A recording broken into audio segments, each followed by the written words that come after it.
Hi, everybody. I hope everybody's doing well. And I haven't been on in a while, and I'd like to talk about why my feelings get hurt, and then I kind of need to step back and take time to think. So, come here, Minnie. Okay. And it's Minnie. And I'm going to a new doctor tomorrow, and I called and asked if she could come because she's my emotional support dog. And they said, of course. So I'm so excited you get to come, Minnie. Because if I leave her, oh my goodness. Okay, that's enough. The crying. It's so sad. It would break your heart. It's so sad. Excuse me. So she could come with me now. So anyway, I wanted to talk about what do you do when your daughter is a narcissist and then turns her grandchildren against you and into narcissists. I've seen this with a lot of people. I've heard a lot of people talk to me about it, and it's happened to me. And I have been, at first, so brokenhearted and stunned and didn't know what to do and thought, can I make this situation better? Well, you can't. I know that. Being a licensed mental health counselor, there are certain personality afflictions that people have, and you're not going to change them no matter what you do. You can't do that. So you have to learn, okay, how am I going to live in this? So, and what am I willing to sacrifice? What am I willing to put myself through? Because it's constantly a barrage of just criticisms, put downs. It just never stops. And at first, I believed my daughter. I believed her when she said things, And I don't know, I just did. I believed her. And then, but she wasn't like terribly bad yet. She was bad enough that made, really my life miserable for a number of years, but not to the point where we couldn't get together and laugh and just be ourselves. So now it seems to have happened. What happened was after my mom and dad both passed away in 2012, 6 months apart, which was very hard on me. Very, very hard. Because I do suffer from attachment disorder, and I was very attached to them. And so that was a very difficult thing for me to deal with. And I have said so many times I have faith, and it was my faith. And definitely my feelings when I was with both of them when they passed, and I felt what they were feeling as they left. And my mom, she was just so happy. And my dad was like a little boy, just so excited and giddy and silly. And my mom was just so awestruck. That's what she was. So the adjustment for me was getting to learn to live without them, and until it's my time to join them. So I did some foolish things. I had a breakdown, and I had another one, I should say. By this time, I think this was going on my second nervous breakdown. And I just, I ended up in 2013 retiring and taking disability. And I wish I wouldn't have had to do that. I would have loved to keep on working. I love working with my students, and I would have liked that very much, but I couldn't. I just couldn't. And it's not like, I didn't have a boss or, you know, principal, assistant principals. There were not people that were understanding. There was a couple of ladies in the front office that were understanding and knew. Um, and I was asked to come in to help with the statewide assessment test. And when I got there, people just weren't friendly. And I guess I had a certain look in my eyes, which you do get when your brain goes off kilter. Yeah, your eyes look different. My mom would always say to me, she could tell when I was upset about something. She'd say, "What are you upset about? I can tell by your eyes what's upsetting you." So it's just a look. And so I remember I went out to see my students. I made it to 4 classrooms. I had 12 I was intending on going to. But out of 4 in that one area, it was just one teacher who came over and hugged me. The rest of them and the students looked at me like, what's wrong with her? And this one teacher, she came over, she gave me such a big hug, so welcoming, so sweet. And she's one of my friends that's gone now. She got sick and bammo, she was gone. I was stunned, could not believe it. So I'm going to move on past that because I have a tendency to get off track. I got to get back on track. But I just want to say that, with mental health, you got to have good people around who are going to support you and take care of you and, be understanding to what you're going through. So I ended up just going back to my office, and my assistant principal at the time came in and said to me, what's going on? What's wrong? Are you having a problem like so-and-so? Who was my friend, another one who's gone. She got addicted to medication when she hurt her back, and then that's how a lot of people get addicted to that. So she had left early as well, but it wasn't cute little bunny fell on me. Okay, you sit down there. So he asked me if I was having the same problem as her. Basically asking me if I'm addicted to drugs. And I was very shocked. And the other 2 ladies that were there, who were the sympathetic ones, immediately said to him, "Get out, get out, get out of my office." They pushed him out the door and shut the door. And they were like, "You don't know what you're talking about." And one of them walked me out to my car, and I went home, and I never went back. He did come up to me at my grandson's funeral or wake and was like, "We had such a good team," and put his arm around me like, trying to make up for calling me a drug addict. So, and that's something I have had addictions in the past. I've been addicted to cigarettes.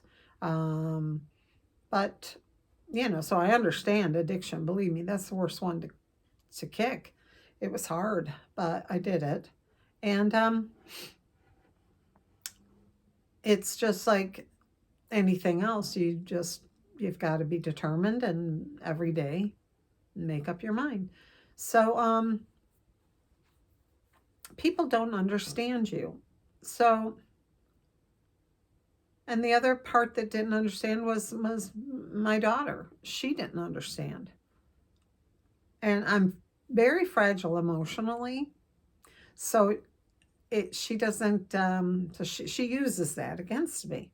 That's what narcissists do. They find your weak spot and they target it and they go at it and at it and at it. Just unbelievable. I think it was like a year or so after my mom and dad passed, I went to lunch with my daughter, my son-in-law, her husband, and my grandson, who's was little at the time, like 5, I think, or maybe 4. And he was getting antsy. He's ADHD. So his father took him outside so he could run around a little bit. And I mean, no sooner did they leave than my daughter said, you know, your mom and dad never liked you. I was just like, what? And she says, they didn't really like you. And I was just blown away, knowing that that was not true, knowing it, but still inside you think, well, was there something they didn't like me? You know, you just start doubting yourself. You know, you got low self-esteem and you doubt yourself. So yeah, I doubted myself. But I knew. I said to her, that's not true. And I just got up and went and paid my bill and said, okay, see you later, and left. And that's the thing you have to do.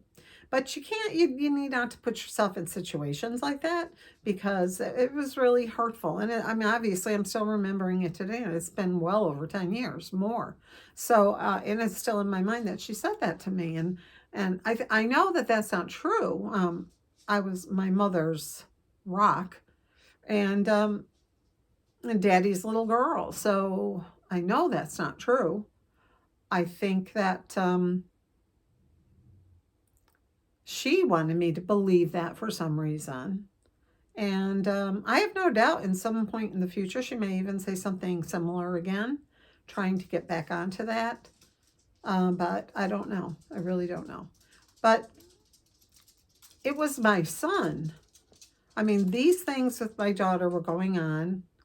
And I would call my mom and I'd say, you know, and I'd be crying. And what she just said, blah, blah, blah. My mom would be like, oh, you know, furious. Like she'd be ready to go over there and slap her. But so my daughter, I think, was kept somewhat under control because my parents were here. And she knew she couldn't go too far without them stepping in. So then after they passed, she got so bad. It was incredible. A constant barrage. And she knew that, I mean, right from the minute my mom passed, with my dad, what I had done is I took his wedding ring off before they took him up his body, and I put it on a necklace chain and hung it around my mom's neck. And I said, now you hold on to his ring. And she knew what I was going to do when my mom passed. I was going to join her ring to my dad's, and I would wear it. And I put my cross on there as well. So it's their wedding rings with a cross. And when my mom passed, you know, I made her look really pretty because she used to be, even though they wanted to be cremated, my mom really didn't want to at the end, but there was nothing I could do about it. It was too late, everything, you know. My dad was already, anyway, long story. But I went to my bedroom to get the necklace with my dad's ring, and I was going to take it off and put it on there. And my daughter already had it off in her hands. And I said, give me that. And I put it back on my mom and took it back off and put it back in the necklace. And she goes, you just had to be the last one. No, it had nothing to do with me. It was them. I was showing respect for their love for each other, and that it was a symbol of their love and them being together forever. So but she would reframe things to make it seem like, oh, that was you doing this or that. So just years went by, and she was just incredibly, incredibly cruel. To the point where the last year of my grandson's life, she wouldn't let me, if she got mad at me for any reason, you're not allowed to see Connor. And he had full-time nursing. She'd be at work, and my son-in-law would be at work, and my grandson would be at school. I mean, I wasn't bothering anybody. I was just going to see him. And he would be so happy. He was disabled, yes, and could never walk or talk. Well, he talked, but it was Connor talk. And he'd roll around and get into mischief and stuff like that. He was a riot. He was just such a joy. Just the Spirit of God right here on earth. It was amazing. And so I would go over and go and see him. And then she said, I'm going to tell the nurses you're not allowed in anymore. So I went one day, and the nurse was like, well, I don't know what to do. I'm not supposed to. So I called my son-in-law, and I said, would you please tell the nurse I'd like to come in and see my grandson? So he said, yes, I should let her in. And I did go in. So that's kind of like how I got to see him. But she was, even then, keeping me from seeing him. And she knew that he was the love of my life, that little boy. He was. He was the love of my life. I loved him so much.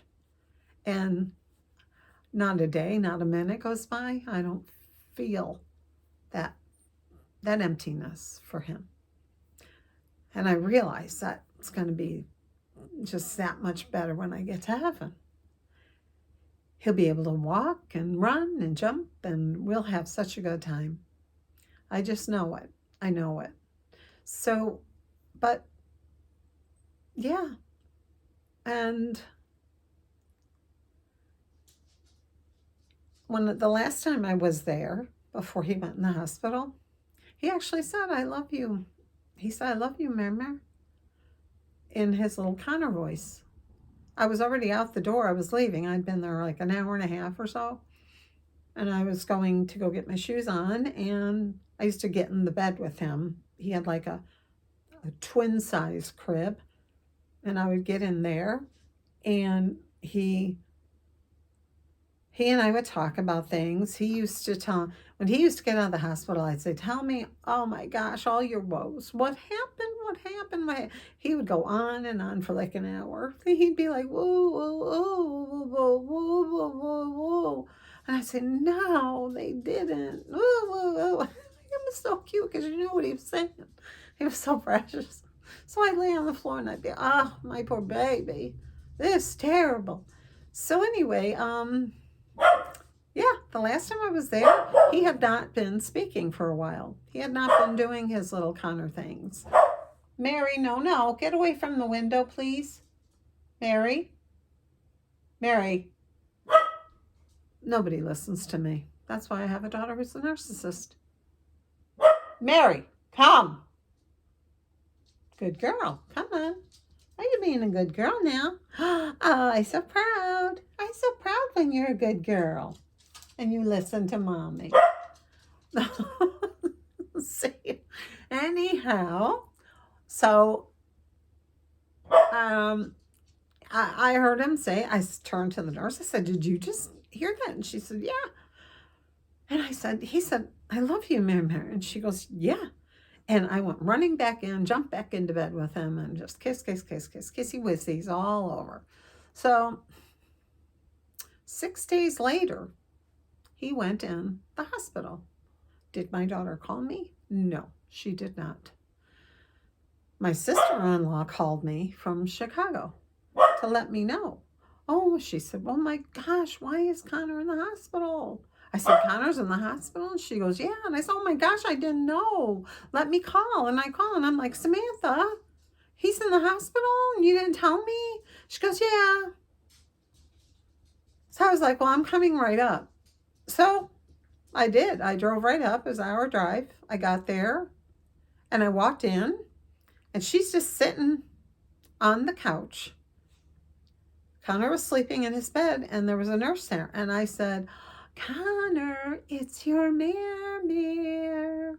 And he opened his eyes to look for me. And the nurse went, oh, because I guess he hadn't been opening his eyes. And so I went running over to the side. And I wiped his cheeks because he'd been drooling. He was all wet. I don't know why nobody got him a towel. But anyway, yeah, wiped him and I kissed him. And I told him, I'm so sorry. You don't feel good. And I was talking to him. And the nurse said, would you like a chair for over there? And I said, oh, yes, please. And I don't know what happened, but something happened behind my back because then she just left. She didn't give me a chair. I think my daughter must have said no or something. And then my daughter, in her voice that my grandson picked up on, he said, I heard her on the phone with you using the same voice she uses to me when she wants something. So she said, Mommy, come sit over here next to me, patting next to herself. And like an idiot, I went. So mad at myself. I wanted to jump in bed with him like I did all the time. I'd make sure, you know, all the wires, everything out of the way, and I would jump into bed. And so then she was like, Mommy, you know. Now I look back on it, it's so phony. I'm such a stupid idiot. So then that was really bad. And then I was talking to her on the phone, and her husband was up at the hospital, and he called her to say the doctors want to speak with both of them. And so we all headed up. We went in separate cars, and I got my son, and we all went. And I don't know what happened, but the doctors, whoever they were, which were not his regular doctors. Anyway, long story short, because this is supposed to be about narcissism,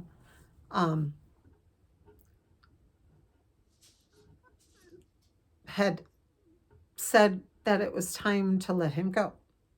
And so that's what they chose to do, to withdraw life support. Now, if they had done why can't I think of the name, you know, right here, tracheotomy, he would have gotten better. So I was not included in a decision like that. And I guess I shouldn't have been because I'm just the grandmother, but a very loving grandmother, loved him so much. But my daughter, as soon as my parents were gone, started pushing me away and making comments like our family, meaning just her and her husband and kids. So I was like pushed, not part of the family. So then she and her husband were talking, saying that, you know, that they only wanted their family there for when he passed. And I thought, you're not kicking me out of here. No, you're not going to do that. You're not going to kick me out as he passes. I was there when he was born, and I'm going to be there when he leaves. So lots of family members came up to say goodbye and left, and my son and I stayed. And they were like surrounding the bed. I and my son were down at his feet, and I was holding his feet and kissing his feet. They were so cold. And I said to the nurse, I don't feel a pulse. And she said, he's gone. So I just screamed and screamed and screamed with such pain. And then later my daughter walked over to me and said, did you feel anything? Because when my mom and dad, other people, I said, no, I'm in too much pain. I couldn't feel a thing. So She was going to kick me out of that. And then she started telling me about how there was this new guy nurse at the hospital, and that when he saw me react the way I did and scream and everything, they closed the door and, oh my gosh, what's wrong with her? She's a weirdo, whatever. You know, people have their own ways of reacting to grief, and this is how I reacted.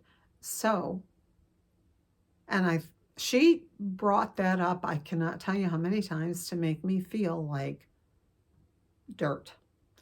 She, over and over again, would say things to make me feel like I was a fool. And I don't care. I got to the point, I have worked myself to the point where whatever she says, I don't really care anymore. I don't believe it. I think she's just so into herself. She's so narcissistic. She can't see past herself. And everything she does is to get, you know, to get a joy for herself. It's happiness for her to hurt me. Makes her feel better about herself.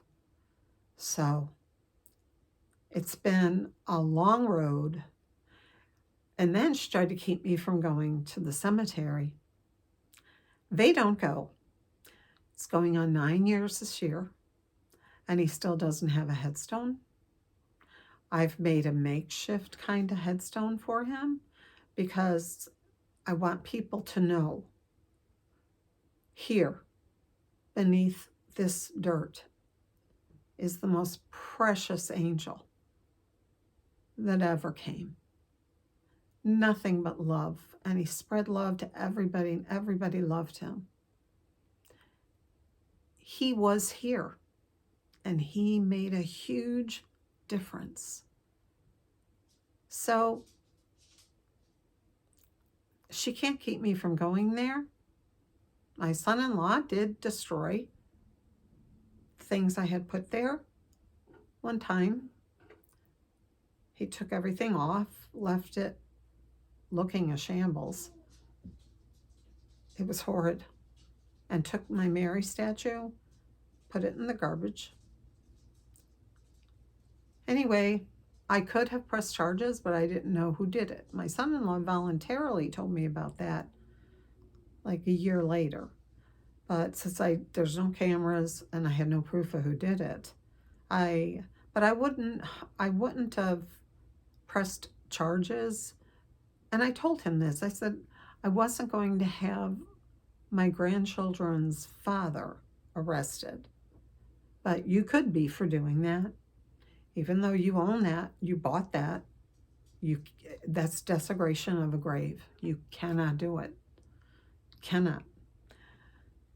So, you know, I go and I take care of it, and now I've moved far, and you know, it's harder for me to get there. But I will probably make a trip tomorrow if I can. I want to put some more Easter things on there. He does have an Easter bunny and a basket and things like that. But yeah, my daughter, oh. And then my granddaughter. I loved her so much when she was born. It was like the happiest day. You love your children, but when you get a grandchild, that is such a blessing. It's such unbelievable love. You just can't believe it. So, and she and I were very close, really, until she went to like high school, and then definitely when she went to college, I basically had no contact with her pretty much. I mean, I would text message her, I would send packages to the school, all that. But I didn't know. She sent me an email or a text message one time that was long enough to be an email, and just really, really berated me on that I've done such horrible things, and I don't know what she's talking about because I've never done anything horrible. I wouldn't hurt anybody intentionally, never.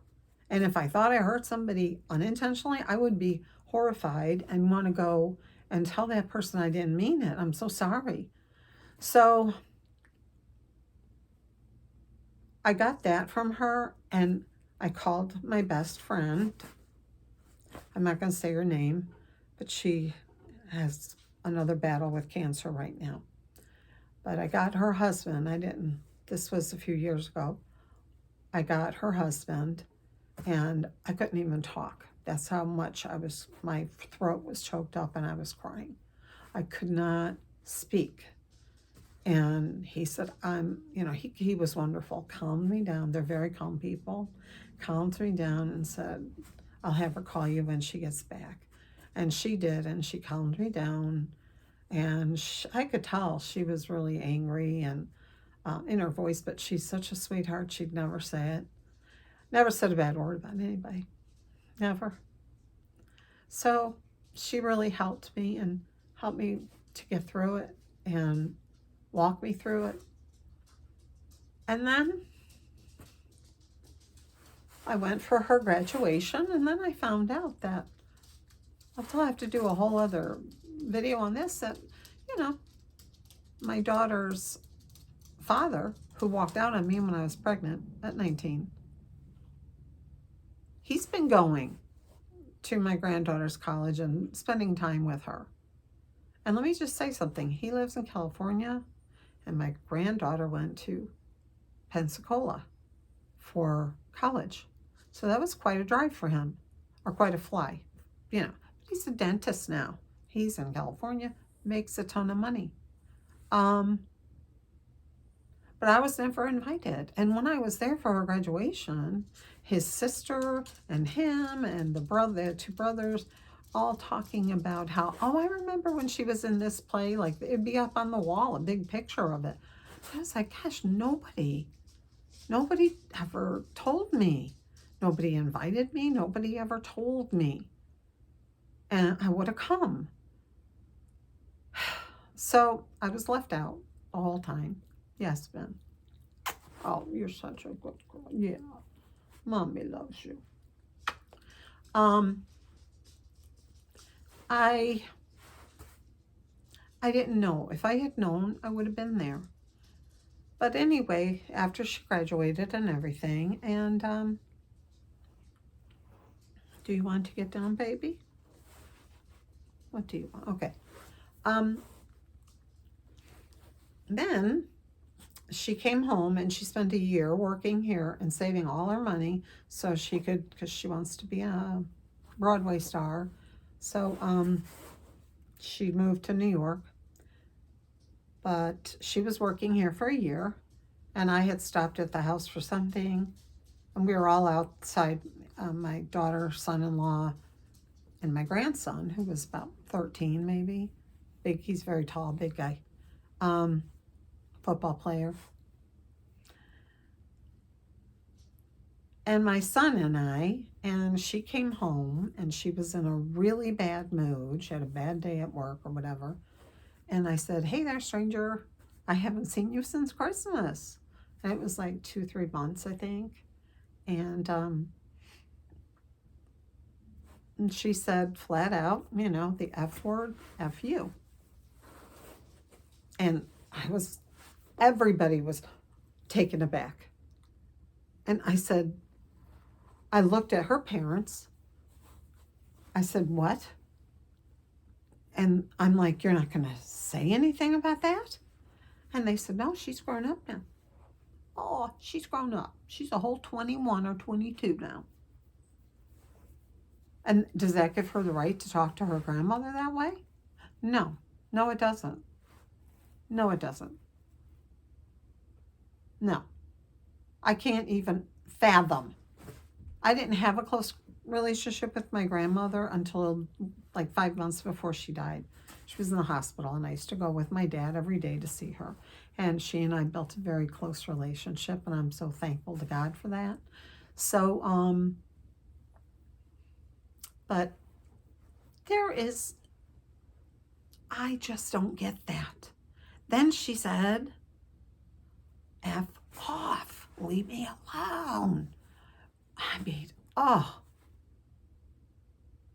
And then she went running in the house, and my grandson goes to run after her. I said, what are you doing? And he goes, well, she's my sister. I said, I'm your grandmother. And let's face it here, who behaved badly? And I don't know. I said, and my daughter and her husband just said, she's an adult. We can't tell her what to think. Yes, you can. Yes, you can. Because if anybody, I don't care who they were, said that to my mother, I would have punched him out. Nobody would have talked to my mom like that. Not on your life. They would have got it. So I just could not believe. And that's where it stayed. And that's how it is. And she moved to New York. Okay, you're being too wiggly. You want to get down? Okay. She moved. And then my daughter, to Easter this week, told me, I asked her, I said, what are you guys doing for spring break? And she said, oh, well, Teresa's coming. And I thought, yep, that's why she didn't ask me, what do I want to do on Easter? Because I'm not included. So, yeah, she's here as of today. And I didn't mean to say her name. But, yeah, she's here. And they're going to go to Universal Studios. And they're going to go to the beach and all that other stuff. But just stunned. And the thing is, I will not hear from my daughter this whole week, not even on Easter. I won't hear a word because Teresa's there. And she pushes me aside for her daughter. And, I've gotten used to it. I shouldn't have to get used to it, but I did. And I'm okay with it. And I'm okay with it because God is in control. And I know He will take care of me. He will support me. He will love me. And when I'm down, He's there to pick me up. Always. So I just want everybody to know, if you're going through a situation, and the last part, I'm sorry this is so long. The last little part I want to say is that we did go out for my birthday. We went out to dinner. And when we were in the parking lot, I said to my grandson, hey, you got spring break. Do you think you could carve a little bit of time in there to spend some time with me? And he turned his head away. I was over here. He turns his head away from me. And he said to my daughter, he goes, I'm too busy. I heard him. I'm too busy. I said, okay. And then she said, I said, I heard he's too busy. But now I know why he's too busy, because then I asked on a text message when I got home, I thought there's something funny going on. So I said, what are you doing this whole week? And then I found out. So he's turning. I see it. It's coming. And again, it's heartbreaking, because when I lost my grandson, Connor, who's in heaven, I looked at my other grandson and I thought, I will have to give him extra attention and love since his brother's not here to receive it. And I thought that's what Connor would want. However, it hasn't. It hasn't worked out that way. So, and I don't foresee it working out that way. I mean, if I don't make an attempt to see him, I mean, it would go years, really. It would. I have to make all the attempts and all the, So, I don't want to put myself in the path of more hurt. I've been hurt a lot, and I don't want to be hurt anymore. So, I'm bowing out. And I just want to say to people out there living with this, I know it's hard. I know how badly it hurts. Just set yourself straight with the Lord and know there's nothing you can do to change that person, and that you have to be the one to change, and you have to give it up. Give it up. You're done. And it's okay. It's okay. God loves you. And so I have learned that that's just how my life is going to be. And, you know, so I think of King Charles. That's another thing. If you watch my channel regularly, I'm